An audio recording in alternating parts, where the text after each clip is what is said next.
Assalamualaikum warahmatullahi wabarakatuh. Perkenalkan, nama saya Dora Patila dengan NIM 1904-2003, mahasiswa Ilmu Administrasi Negara, Fakultas Ilmu Sosial, Universitas Negeri Padang. Pada presentasi kali ini, saya akan memaparkan materi tentang perangkat pendukung sistem informasi manajemen. Pada materi perangkat pendukung sistem informasi manajemen, saya akan membahas poin ke-7 dan poin ke-8. Poin ke-7 yaitu utility software, dan poin ke-8 yaitu sistem pendukung manajemen. Utility software merupakan perangkat lunak komputer yang didesain untuk membantu proses analisis, konfigurasi, optimasi, dan membantu pengelolaan sebuah komputer ataupun sistem. Perangkat lunak utilitas ini lebih memfokuskan penggunaannya pada pengoptimasian fungsi dari infrastruktur yang terdapat dalam sebuah komputer, karena fungsinya ditujukan untuk pengguna yang memiliki pemahaman atas kerja sistem komputer yang cukup baik. Program utilitas perangkat lunak atau utility software programs dapat kita lihat pada backup software, pemulihan data, antivirus, kompresi data, disk checkers, disk cleaner, disk defragmenter, disk partition editor, dan startup manager. Backup software. Backup software digunakan untuk membuat arsip dari partisi hard disk drive. Dengan kata lain, yang diarsipkan adalah keseluruhan partisi, termasuk apa yang ada di dalamnya.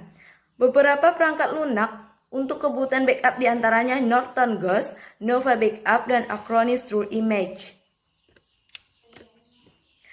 Perangkat lunak backup umumnya mendukung backup partisi tidak terkecuali partisi sistem.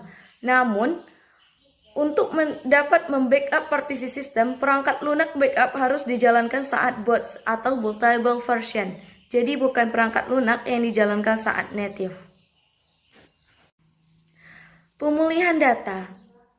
Pemulihan data adalah utilitas pemulihan data yang digunakan untuk mengembalikan data yang secara fisik telah rusak atau berubah.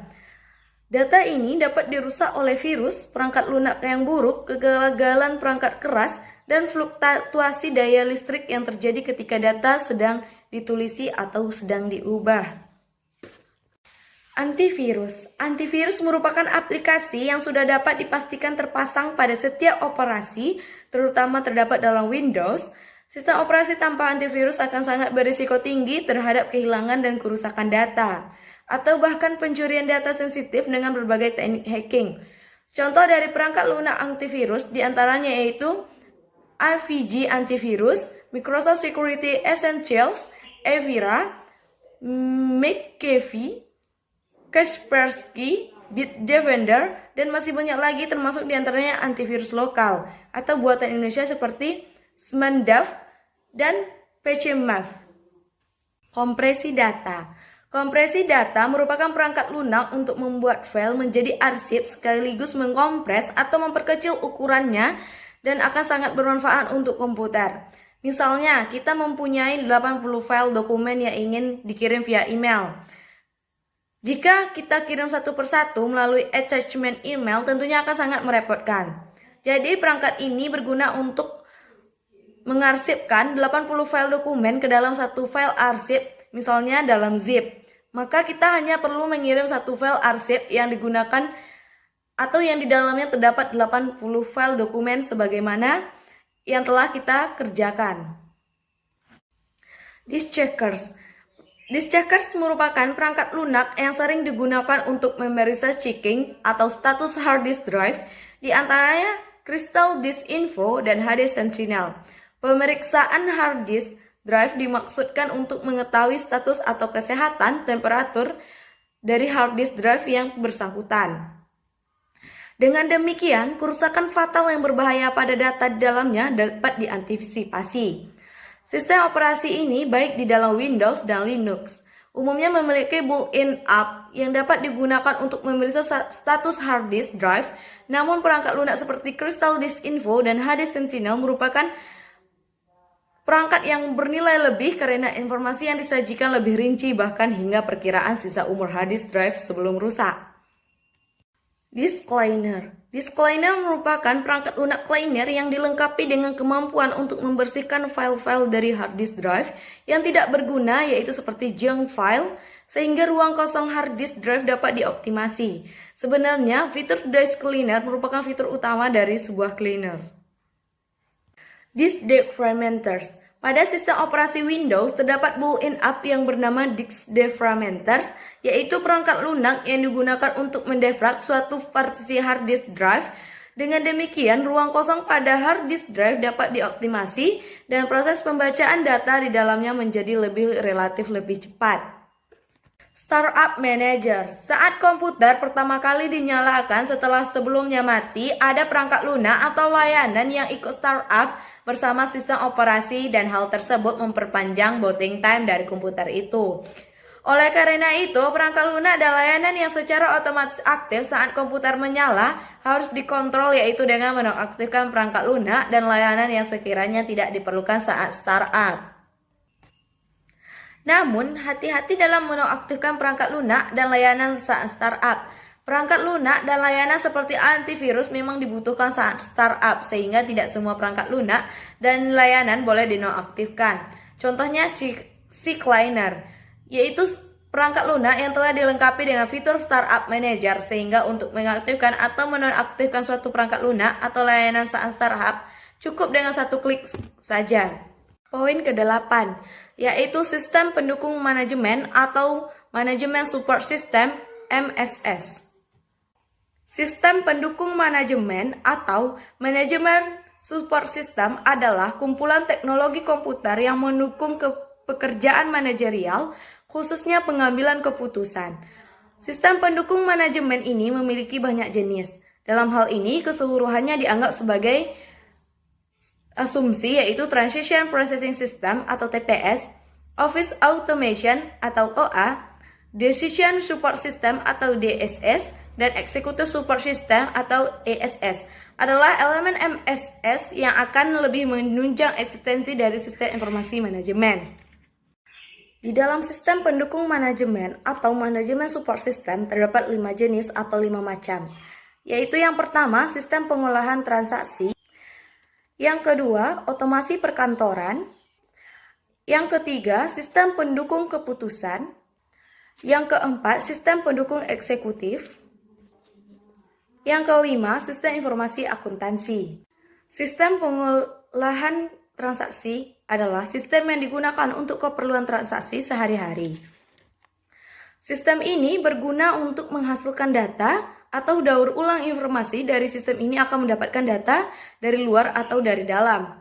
Untuk data yang datang dari luar, sistem ini dapat menemukan pada front of house yang prosesnya sangat dekat dengan pelanggan. Bahkan ada yang berinteraksi langsung dengan pelanggan. Contoh dari sistem ini adalah pemasukan data penjualan, pembuatan faktur transaksi, pembuatan cek, reservasi hotel, keluar masuk data keuangan pada bank, point of sale atau komputerisasi pada kasir penerima uang kas, register, dan lain sebagainya. Otomasi perkantoran. Sistem ini bertujuan untuk menggabungkan dan menerapkan teknologi atau memperbaiki proses pelaksanaan pekerjaan di kantor, meningkatkan produktivitas pekerja dan efektivitas pekerjaan. Secara teknis, sistem ini dapat berupa sebuah sistem yang digunakan untuk membuat, menyimpan, mengambil, mengubah, dan mengkomunikasikan informasi yang terjadi di perusahaan atau perkantoran. Bentuk informasi dapat berupa tulisan antara lain teks, grafik, fax, telex, data komputer berupa suara antara lain radio, telepon, atau video. Sebuah contoh atau sistem otomasi perkantoran ialah surat elektronik atau voice mailing. Sistem pendukung keputusan. Ciri-ciri dari sistem pendukung keputusan ini adalah 1. Dapat menyelesaikan problem yang kompleks. 2. Sistem dapat berinteraksi dengan pemakainya sehingga dapat mencoba keputusan lebih dahulu. 3. Lebih cepat dan dengan hasil yang lebih baik. 4. Menghasilkan acuan data yang menyelesaikan masalah yang dihadapi bagi manajer yang kurang berpengalaman. 5. Dapat memberikan keputusan dengan lebih efektif meski tidak selalu efisien. 6. Meningkatkan produktivitas dan kontrol dari manajer. Yang 7. Membantu bermacam-macam bagian dari manajer. 4. Didesain untuk memudahkan dipakainya. Yang kesembilan, dimudahkan untuk membantu manajer sehingga setiap saat dapat diabaikan atau dibatalkan. Sistem pendukung eksekutif. Sistem pendukung eksekutif bertujuan untuk mengintisarikan informasi dari bermacam sumber, lalu disajikan pada manajer tingkat atas. Penerapan sistem pendukung eksekutif yang benar dapat dimulai dari mempelajari apa saja yang dibutuhkan oleh seorang manajer tingkat atas dan apa pula kebiasaan yang dimiliki olehnya. Manajer tingkat atas biasanya membutuhkan informasi atas dasar kritikan sukses.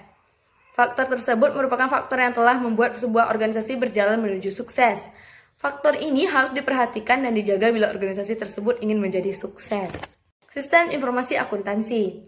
Sistem informasi akuntansi ini melaksanakan aplikasi akuntansi perusahaan. Aplikasi ini ditandai dengan volume pengolahan data yang tinggi. Pengolahan data terdiri dari 4 tugas utama, yaitu pengumpulan data, manipulasi data, penyimpanan data, dan penyiapan dokumen. Perusahaan tidak dapat memilih memiliki sistem informasi akuntansi atau tidak. Itu merupakan suatu keharusan. Selain itu, semua perusahaan pada dasarnya melaksanakan prosedur yang sama. Sistem ini lebih berorientasi pada data daripada orientasi pada informasi. Dan datanya sebagian besar bersifat historis. Sistem ini digunakan oleh berbagai perusahaan seperti perusahaan manufaktur, pedagang besar, dan pengecer yang mendistribusikan produk kepada pelanggan mereka. Kalau sistem informasi akuntansi berorientasi pada data, sistem ini juga menghasilkan sejumlah informasi. Sekian dari presentasi saya. Jika ada kata-kata saya yang salah, mohon masukan dan saran di kolom komentar. Sekian, terima kasih. Wassalamualaikum warahmatullahi wabarakatuh.